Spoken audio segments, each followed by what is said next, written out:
I would like to request everyone to please stand as we read the entire chapter. Basahin natin yung buong chapter. Now, 2 Peter chapter 3, starting from verse 1 hanggang verse number 18.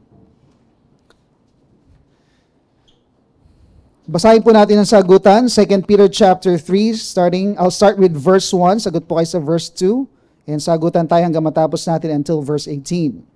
Verse 1. Beloved, I now write to you the second epistle, in both of which I stir up your pure minds by way of reminder.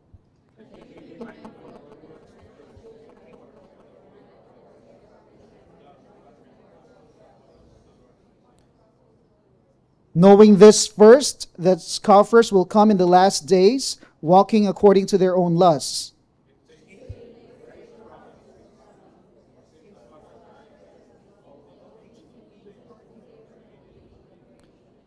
For this they willfully forget, that by the word of God the heavens were of old, and the earth standing out of water and in the water.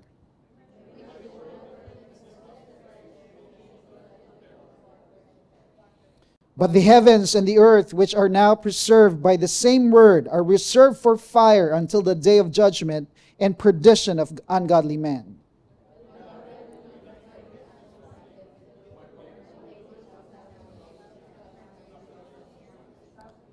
The Lord is not slack concerning his promise, as some count slackness, but is long-suffering toward us, not willing that any should perish, but that all should come to repentance.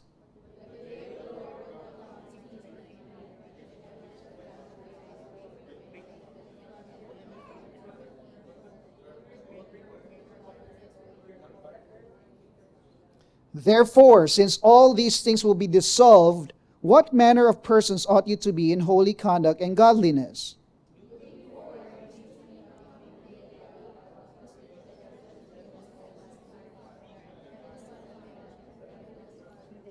Nevertheless, we, according to his promise, look for new heavens and a new earth in which righteousness dwells.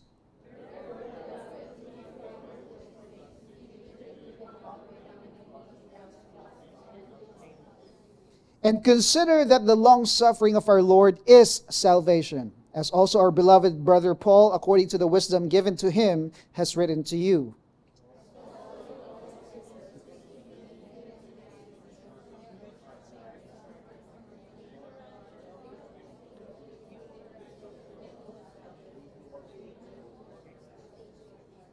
You, therefore, beloved, since you know this beforehand, beware lest you also fall from your own steadfastness, being led away with the error of the wicked altogether, but grow in the grace and knowledge of our Lord and Savior Jesus Christ. To him be glory both now and forever.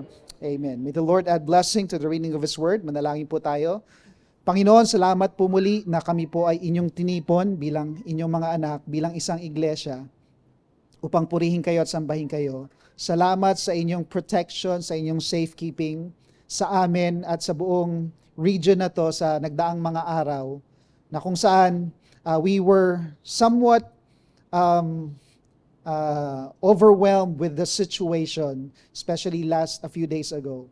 Pero salamat Panginoon that as of now ay nagkakaroon ng konting peace, and you've allowed us, your people, to have the freedom to gather once again. Kaya Lord, pinapasalamatan ka namin sa kalayaan na meron kami. And we want to take advantage of this so that we can all together study your word, learn from you, and give you glory, Panginoon, even as we study your word and listen to the preaching of your word. Give us wisdom, Lord. Speak to us and give us enlightenment. This is our prayer in Jesus' name. Amen. Makapo na po tayo.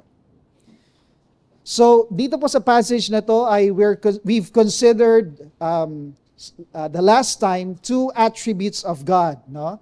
If there's one thing na dapat nating pagtuunan ng pansin sa mga panahon na unstable, no? Na mga panahon na hindi natin alam kung ano nangyayari, ay ang Panginoon, because God does not change. And that's what we would look into ngayong umagang ito. No? But first of all, let me remind you of the first character that we looked into, and it has something to do with the infinity of God, or the infiniteness of God. Meaning God is limitless, his limitless perfection as far as power, might, time, and all other aspects are concerned. That's why He is God, because He is perfectly free from all limitations. He is eternal. He has no beginning. He has no end. No? And sabi sa salita ng Panginoon, in Him all things were created. God created the heavens and the earth. He has the power and authority to create it. And at the same time, dito sa passage na binasa natin, He also has the power to destroy it. And He did that at one point in history, in Genesis chapter 6. Pinaalala ni Apostle Peter na the world was what? Destroyed by water, by the flood, no? During the time of, kaninang time yon? 2000 yung nagbaha dito sa Dubai, yun ba yun, no? During the time of Noah, right? And that's Apostle Peter is reminding his audience then and us today that if God can do that, He can do it again. Why? Because He is God. He has the authority and the right to do it. And the Bible clearly tells us that this present world that we live in today will be destroyed. Not with water anymore, because nagbigay ng promise ang Panginoon, di ba? Ano yung promise na yon? Hindi nagugunawin ang mundo sa pamamagitan ng tubig, kaya may rainbow. Yun yung ibig sabihin ng rainbow, hindi na yung iba. Yun lang yun. No?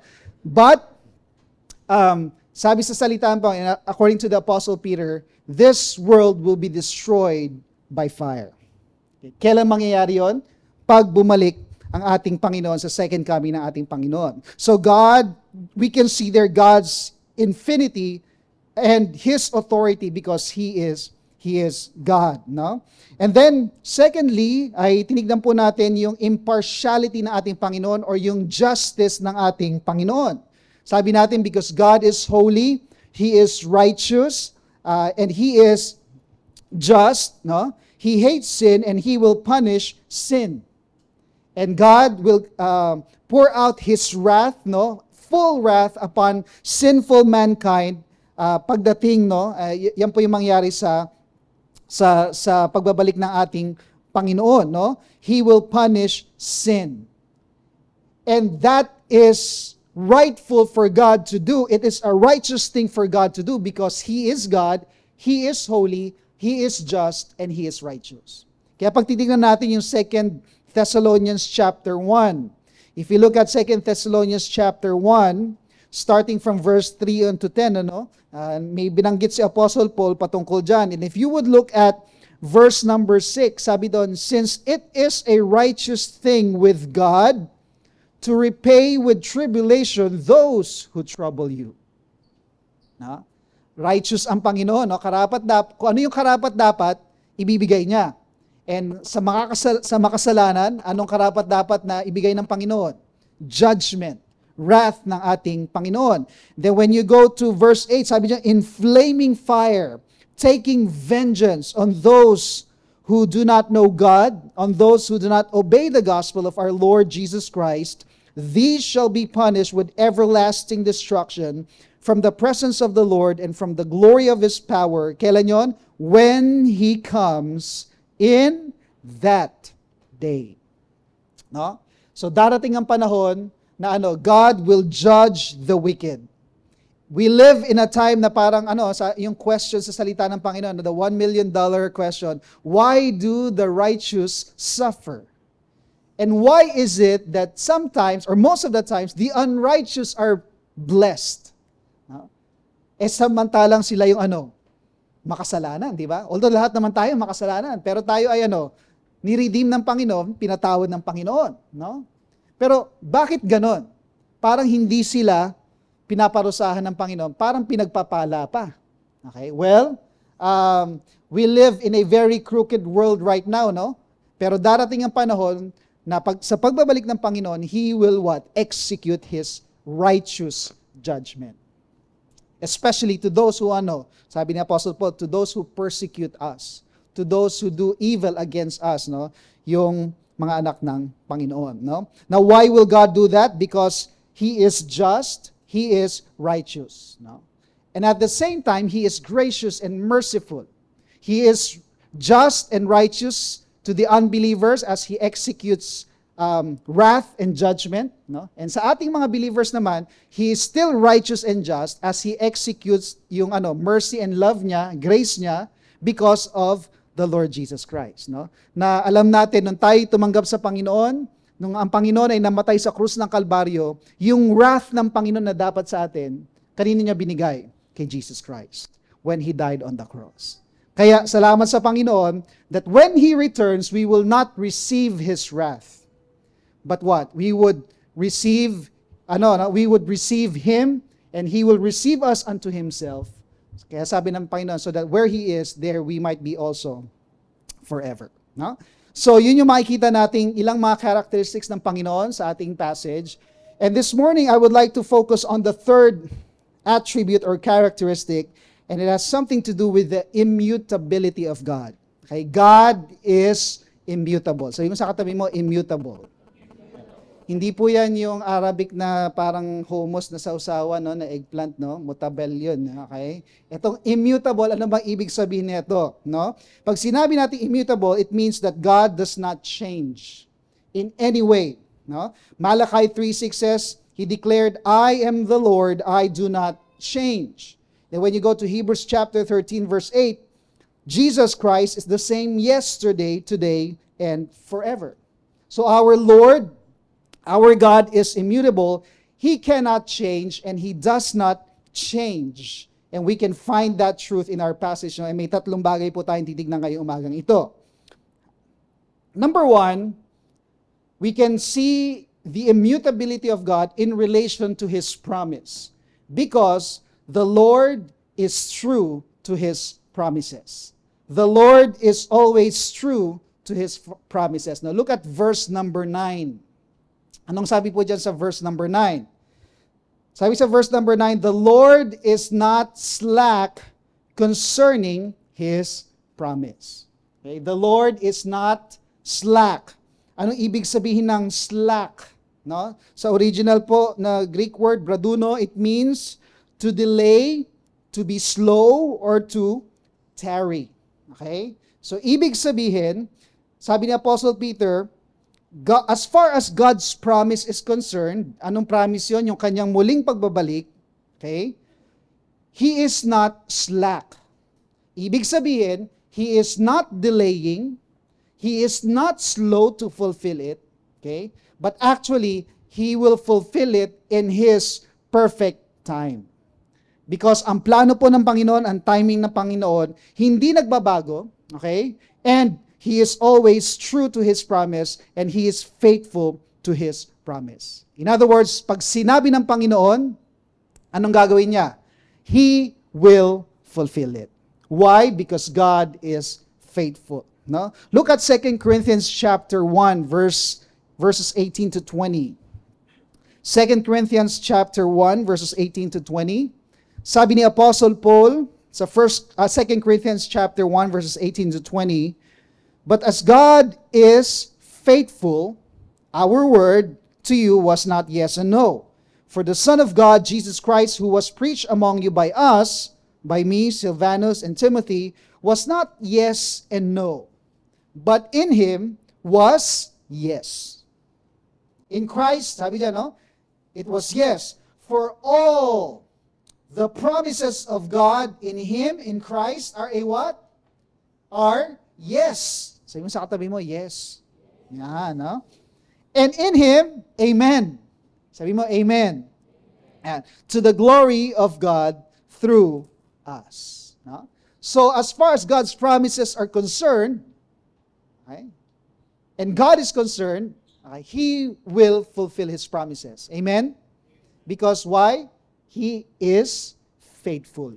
God is faithful. Ang Panginoon po natin, hindi siya fickle-minded. Ano ba yung fickle-minded? Yung maasim-asim. Ano ba yung isip ng fickle-minded? Hindi pa bago-bago ng isip. Okay? Bakit? Kapag may plano siya, He will fulfill it. No? Fix yung plano ng Panginoon. Whenever He makes a promise, He will fulfill it. Hindi nangangako ang Panginoon na hindi niya tutuparin. Okay? That's why, no, mahalaga yung salita ng Panginoon. Especially in times of distress, no, we find comfort in the Word of God and in the promises of God because we know God is faithful. Whatever He promises, He will fulfill it. And we should never doubt God, yung promises ng Panginoon, because what He says is true, all His promises are firm, and all His declarations are faithful. Kaya sabi ni Apostle Paul na all the promises of God in Him are yes, and in Him ay amen. Pag sinabi natin, pag nakita natin yung promise ng Panginoon, yes. Okay? Ibig sabihin, ano? It's true. And we can have that confidence that it will be fulfilled. And we say also, amen. No? We agree with it. And we declare it that it's the truth. And it will come to pass because God is the one who promised it to us. No? So God is faithful. Amen?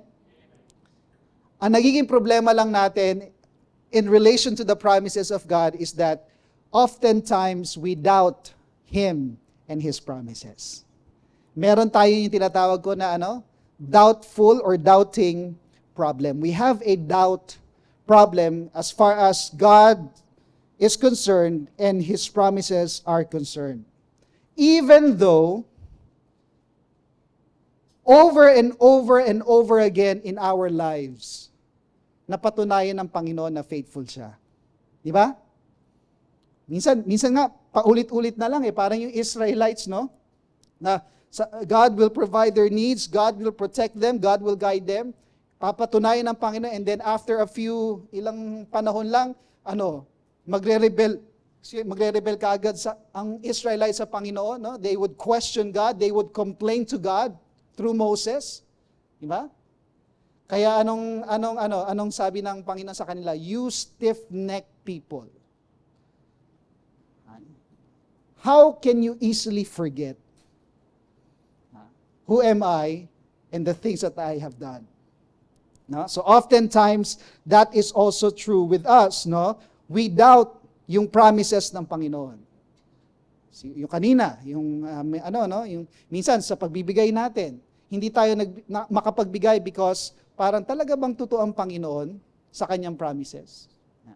Minsan, it's hard for us to live an obedient and righteous life sa Panginoon, pero kasi inisip natin, parang wala namang discipline ng Panginoon, so okay lang.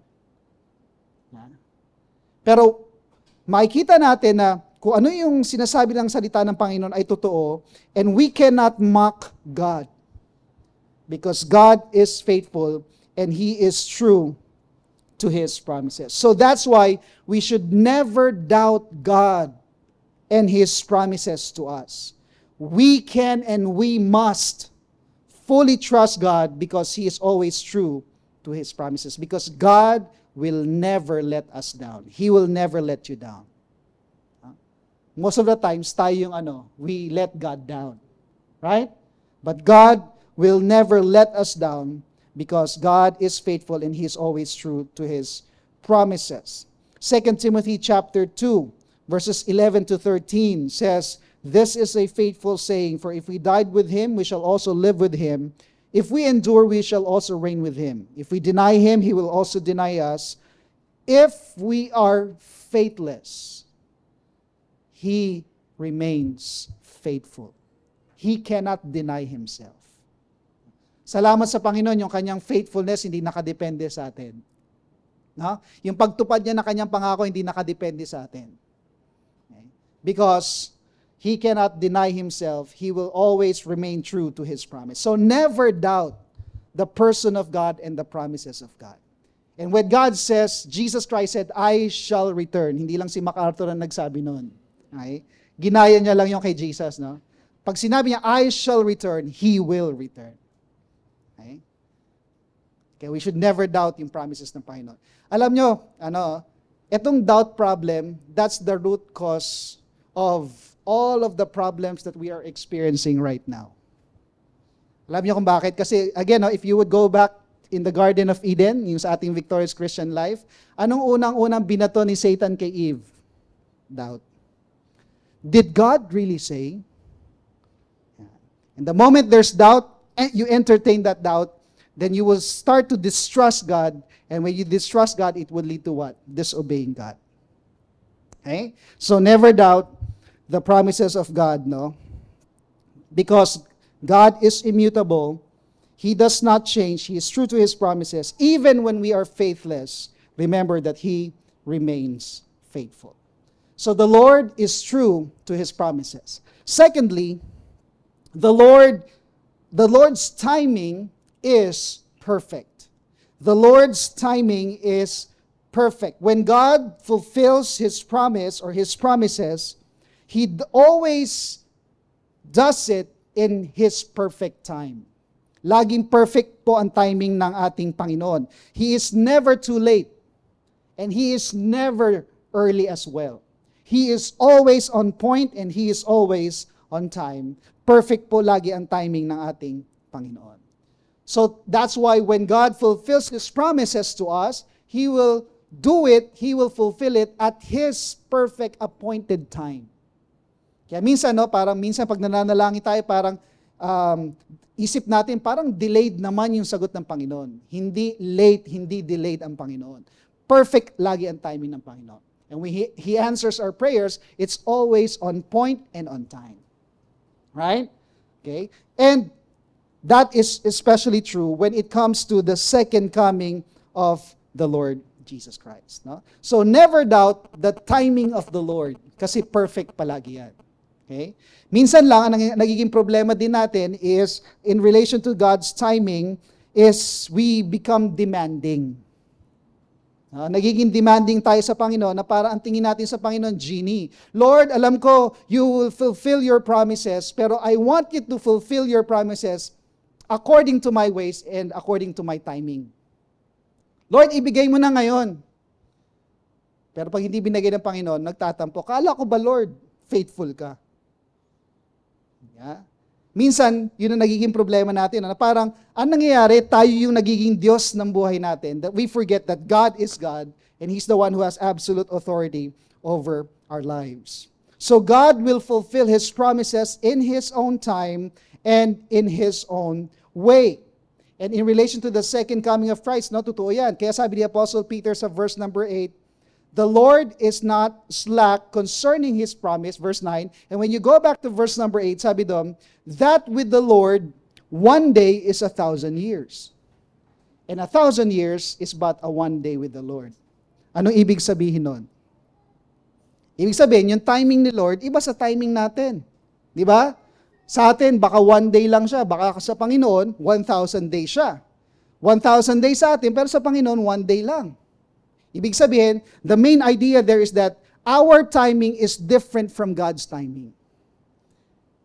At kapag sinagot ng Panginoon yung kanyang promises, perfect lagi yun according to the timing ng ating Panginoon. Alam natin to, Isaiah chapter 55 verses 8 to 9. Sabi ng Panginoon, for my thoughts are not your thoughts, nor are your ways my ways, says the Lord. For as the heavens are higher than the earth, so are my ways higher than your ways, and my thoughts than your thoughts.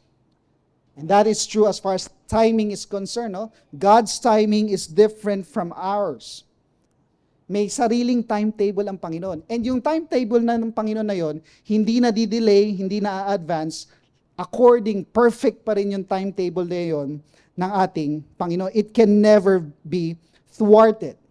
That's why when we talk about the second coming of Christ, yung pagbabalik ng Panginoon, perfect lagi yan. Perfect timing yan. Kaya, although I've been using this term previously kasi yung naririnig natin, parang, as the Lord delays His coming, or another word, as the Lord tarries His coming. Pero kung iisipin natin, hindi dinidelay ng Panginoon yung pagbabalik niya. Bakit? Kasi darating siya at His appointed time. Exactly, where the Father when the Father would allow Him to return. Okay? Hindi delayed ang Panginoon. So, we might use the word tarry, pero a reminder to us that when the Lord returns, He will come in God's perfect time. Not too late, not too early, just on time. Now, let me share to you one interesting perspective, no, when it comes to 2 Peter chapter 3 verse 8, yung binasa natin kanina, yung a day to the Lord is 1,000 years, in relation to the end times or the second coming of Jesus Christ. Anong tawag doon? Disclaimer, I am not setting dates. Baka sabihin niya paglabas niyo, uy, sabi ni pastor, ano, kaya naratanggap daw niya mula sa ano. Okay? So I am not setting dates, but I find this perspective somewhat interesting, no? And it has, posible, no? It can happen because sabi sa Isaiah chapter 46 verse 10, declaring about God, declaring the end from the beginning, and from ancient times things that are not yet done, saying, my counsel shall stand, and I will do all my pleasure. So sabi dyan, God declared the end from the very beginning. If that's the case, then we go back to creation, na kung saan, pag tinignan natin yung creation, sabi ng ilang mga Bible scholars, no, na God has given us a glimpse of the end. Okay? And if you would connect this to 2 Peter chapter 3 verse 9, a day to the Lord is 1,000 years. If the creation lasted for 7 days, then could it probably be na mankind, yung history natin, would simply last for 7,000 years? Pwede ba? Well, pwede, no? Like for example, if you count from creation to Abraham, that's about 2,000 years. Sabi nila, no? Then if you count from Abraham to Jesus, that's another 2,000 years. And then from Jesus to our current time today, almost na, no? Malapit na tayong mag-end sa 2,000 years. Okay? And then, if you look into the book of Revelation, may sinasabi na millennial reign of Christ, which is 1,000 years. So if you would add that up, ilan na? May math pa pala, no, sa end times. Okay? 7,000 years. A day to the Lord, 7 years, 7 days creation, 7,000 years as far as mankind's history is concerned. Could it be? Well, pwede. But are we definite about this? Well, personally, I'm not sure. But if we try to also observe what's going on around us, no, para isipin natin, baka nga, no? Baka malapit na. Now, the key question here, as far as Jesus to the present is concerned, is kailan ba nag-umpisa yung count ng 2,000 years? Sabi nila, at the time of Jesus, his death, burial, and resurrection, ano? And according to Bible scholars, they argue between, it's probably 30 AD or 33 AD. But mostly would say it's 33 AD. Now, if it's 33 AD, and it will last for 2,000 years, itong present age, which is the last days. Last age, last era. So could it be na kung 30 AD, baka 2030 yung second coming ng Panginoon? Kung 2030, tas may 7-year tribulation, dapat 2023 yung rapture kung pre-tribulation. Di ba? Tapos na yung 2023, baka post-trib. Okay, ha? Or mid-trib. No? Mid-trib na ba? 2023, 2026. So, konti na lang, di ba? Or if it's 2033, if it's a pre-trib, that's about 2026. No? Now, if it's a pre-tribulational rapture, which is what we believe, no? That's our stand, Lord willing, pre-tribulational rapture, then it could be 2026. Could be. Okay? So, ibig sabihin, if it's 2026 yung rapture, we have about at least more or less a year to prepare for that. No? If hindi, pre-trib, mid-trib, or post-trib, o at least mahaba-haba pa yung panahon natin para mag-prepare, no? But if it's 2033, ibig sabihin, no? Kumbaga, we are so close to witnessing the second coming of Jesus Christ. And we might be the generation who would have that privilege to see Jesus Christ coming down from the clouds of heaven during the rapture, and we would meet Him in the air. And then sa second coming ng Panginoon, we will return with Jesus Christ. and everyone will see the glory, the majesty, and the honor of Jesus Christ. Could it be na malapit na? Well, we don't know. I don't know. But we live in a very interesting time. You agree? Okay. We live in a very interesting time. And ako sabi ko nga, no, I believe that the world is getting ready for the coming of the Antichrist. He's about to be revealed. The infrastructure, everything, halos nakaposisyon na, no? Na kung saan darating yung point when the Antichrist is revealed, he can take control over the world, and those who would not have the mark of the beast, will not be able to buy or sell. Okay. So yung daw yan yung vaccine daw yan So yung nagpa-vaccine, yun na yung mark of the beast. Okay? Pero it's preparing the world for that. Okay? But to us, who know all of these things, sabi ni Apostle Peter, we should be ready and we should be prepared. No? It's not about setting the date and knowing the exact time, but it's about being ready for the coming of Jesus Christ. So, are you ready? No? Again, reminder, when the Lord returns, He will return in God's perfect time. God's appointed time. Never too late. Never too early. The Lord is not slack concerning His promise. No? And this leads us to, ano bang pinakamagandang response natin dito? The third truth that we can see here, we can see the Lord's tenderness or kind-heartedness or kindness towards the perishing, or the Lord's mercy. Because when you look at verse 9, sabi, the Lord is not slack concerning His promise, but is long-suffering. Sabi dyan, not willing that any should perish, but that all should come to repentance. Long-suffering ang ating Panginoon, yung loving kindness niya, yung patience niya, ay talagang hindi mo, kumbaga, abundant, ibig sabihin ng long-suffering, to have a long fuse, slow to anger, slow to punish, to be mild and slow in avenging. Now again, God is not delaying, but the idea here is that as the Lord's return is not yet coming, God is giving the world an opportunity. Nagbibigay pa rin ng pag-asa at ng opportunity ang Panginoon so that sinful people would come to repentance and believe in the Lord Jesus Christ.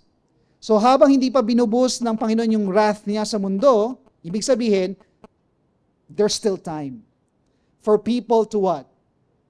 Repent and believe in the Lord Jesus Christ so that when the perfect time comes, and God pours out His wrath through His Son, Jesus, people who believe in Christ will be saved from the wrath of God or the judgment of God. No? Why? Because sabi dyan, God is not willing that any should perish, but He wants all to come to repentance. No?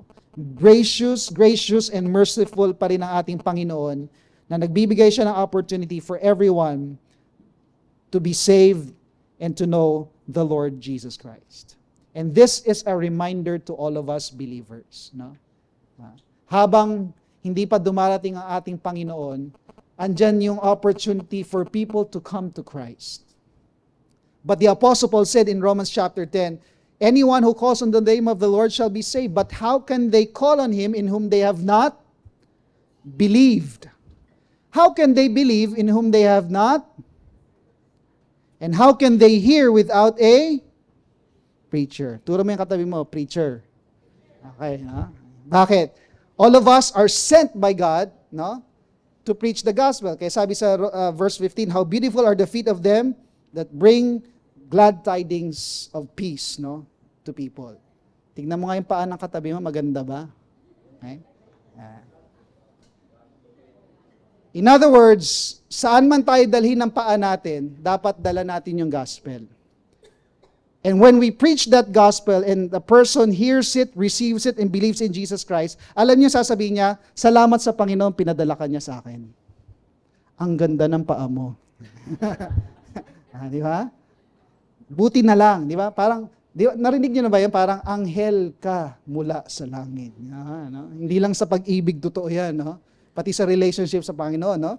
Ibig sabihin, that's our responsibility as believers. God has given us the gospel. We know that Christ is coming soon, but the question is, what are we doing with the gospel of Christ? God is long-suffering, not willing that any should perish. And if we're not doing our responsibility, parang we are willing that our family, our parents, our brother or sister would perish when the Lord returns. Diba? Parang ang hirap tanggapin, parang masakit pakinggan, ano? Pero, if God is not willing that any should perish, and the secret is in our hands, no? Yung key, the gospel of Jesus Christ, why are we not sharing it? Why are we not giving it away? Why are we not preaching it? Ang problema natin, madalas, especially pagdating dito, is delaying problem. Di ba? Sa Tagalog, anong tawag natin dito? Late. Pag Filipino, late daw no? Mañana habit, di ba? Yung procrastination. Ay, okay lang yan, may time pa naman. Saka na lang, no? Pag ano na lang. But, alam nyo, we would be surprised that we would realize that for us, no, it's already too late. Yeah. Because number one, life on earth is short. Life is short. And at the same time, Christ is coming soon. So do not delay. The clock is ticking, sabi dyan. We must preach the gospel. Let us make disciples of the Lord Jesus Christ. So as we consider the immutability of God, we are reminded of three very important principles that we can find comfort in relation to God and His promises. Ano yung una? The Lord's true to His promises. Faithful ang Panginoon. Pangalawa, the Lord's timing is perfect. And then pangatlo, the Lord's tenderness is towards those who are perishing. Andun pa rin yung kindness, mercy, and grace ng ating Panginoon. But I've also raised three problems for us. Ano yung tatlong problems natin, usually, in relation to God? Doubt. Pangalawa, demanding. Pangatlo, delaying. How can we fight these problems? As we close, let me remind you of Ephesians chapter 6, verses 10 to 18. Open your Bibles to Ephesians chapter 6, verses 10 to 18. Very familiar tayo dito, no? Starting from verse number 10. Sabi ni Apostle Paul, finally, my brethren, Ephesians chapter 6, be strong in the Lord and in the power of His might. Put on the whole armor of God, that you may be able to stand the wiles of the devil. For we do not wrestle against flesh and blood, but against principalities, against powers, against the rulers of the darkness of this age, against spiritual hosts of wickedness in the heavenly places. Therefore, take up the whole armor of God, that you may be able to withstand in the evil day, and having done all, to stand. Stand therefore, having girded your waist with the truth, and having put on the breastplate of righteousness, and having shod your feet with the preparation of the gospel of peace, above all, taking the shield of faith, with which you will be able to quench all the fiery darts of the wicked one, and take the helmet of salvation, and the sword of the Spirit, which is the word of God, praying always with all prayer and supplication in the Spirit, being watchful to this end with all perseverance and supplication for all the saints. In order for us to fight our doubting problems, we must protect our hearts and our minds. And how do we protect our hearts and our minds? With the helmet of salvation, with the sword of the Spirit, and with the shield of faith. Okay? Na kung saan we remind ourselves about God's promise of salvation, that it is sure and secure. And if God is true to His promises in relation to our salvation, it is true to all of His promises. Never doubt God's promises, And therefore, let us protect our hearts and our minds with the Word of God, no, and with the reality of God's promises in our lives. Helmet of salvation, shield of faith, the sword of the Spirit. No? Secondly, in order to fight our demanding problem, we must pursue righteousness. Gird our waist with a belt of truth and breastplate of righteousness, na kung saan it protects our hearts and our minds as well, no, from living an unrighteous life and living a righteous life for the Lord. Because when we live righteously, we acknowledge and recognize that God is in authority and we are not. We are here to obey Him, to follow Him, no? To declare the truth and to follow the truth in our life and live righteously, not for our own sake, but for the sake of our Lord and Savior, Jesus Christ. When we are tempted to sin and usurp God's authority over our lives, it reminds us that we are only sinners, saved by the grace of God through our Lord Jesus Christ. So therefore, He is Lord and not us. And then lastly, thirdly, to fight our delaying problem, preach the gospel. Okay? Wherever our feet may lead us, sabi niya, let us shod our feet with the preparation of the gospel of peace. Put on the shoes of the gospel. Saan tayo dalhin ng Panginoon ng ating mga paa? Be ready to preach the gospel. And at the same time, be intentional. Not just accidental, but be intentional in our preaching of the gospel. And may the Lord find us faithful stewards of the gospel that He has entrusted to us. Above all, lastly, sabi ni Apostle Paul, pray always in the Spirit, with all supplications, being watchful to this end, with all perseverance and supplications for all the saints. No? Sabi natin, prayer is powerful. Itong armor na to, nakasalalay saan? Sa prayers natin.